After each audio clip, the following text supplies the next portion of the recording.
Assalamualaikum warahmatullahi wabarakatuh. Alhamdulillahirabbil alamin, assalatu wassalamu ala asyrafil anbiya'i wal mursalin sayyidina wa maulana Muhammadin wa ala alihi wa sahbihi ajmain, amma ba.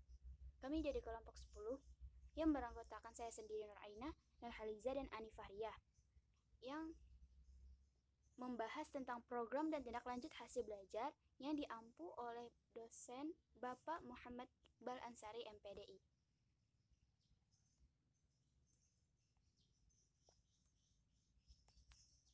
Belajar tuntas atau mastery learning adalah pembelajaran kurikulum 2013 di mana pola pembelajarannya menggunakan prinsip ketuntasan secara individual.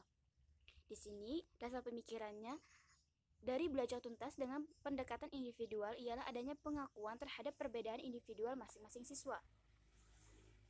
Untuk strategi belajar tuntas itu seperti ada satu pelaksanaan tes secara teratur untuk memperoleh balikan terhadap bahan yang diajarkan sebagai alat untuk mendiagnosa kemajuan peserta didik. 2. Peserta didik baru dapat melanjutkan pada pelajaran berikutnya setelah ia benar-benar menguasai materi tersebut sesuai dengan standar yang telah ditetapkan. 3. Pemberian bimbingan dan penyuluhan terhadap peserta didik. Untuk indikator belajar tuntas ada metode pembelajaran, peran guru dalam pembelajaran tuntas, peran peserta didik dalam pembelajaran tuntas, evaluasi dalam pembelajaran belajar tuntas. Untuk pembelajaran remedial adalah tentang kompetensi tertentu yang belum dikuasai peserta didik. Misalkan, dan program ini hanya dilakukan maksimal 2 kali. Apabila peserta didik yang sudah melakukan program remedial sebanyak 2 kali, namun nilainya masih di bawah standar minimum, maka penanganannya harus melibatkan orang tua wali murid. Adapun langkah-langkah yang dapat dilakukan dalam melaksanakan pembelajaran remedial di sini adalah tentang analisis kebutuhan, merancang motivasi belajar siswa, melakukan pembelajaran, menyusun rencana pembelajaran, menyiapkan perangkat, melaksanakan pembelajaran. Untuk model pembelajaran remedi di sini ada 3, yakni 1 dilaksanakan sebelum ataupun sesudah jam belajar di sekolah. 2. Dilaksanakan dengan jalan mengambil beberapa siswa yang membutuhkan remedi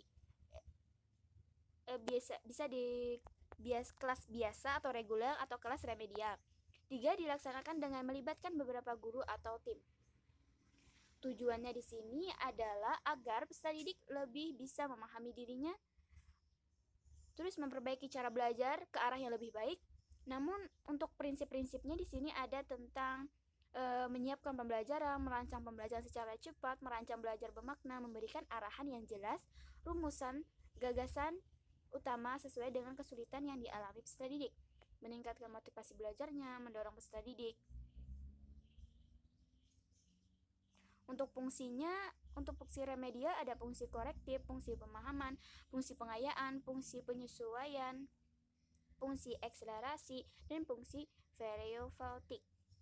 Untuk sasaran pembelajaran remedial di sini ada kemampuan mengingat relatifnya kurang memperhatikan, kemampuan memahaminya lemah, kurang memotivasi diri, kurang percaya diri, lemah dalam memecahkan masalah, sering gagal dalam menyimak, sulit memahami konsep yang abstrak atau susah, gagal menghubungkan konsep yang relevan, memerlukan waktu yang lama.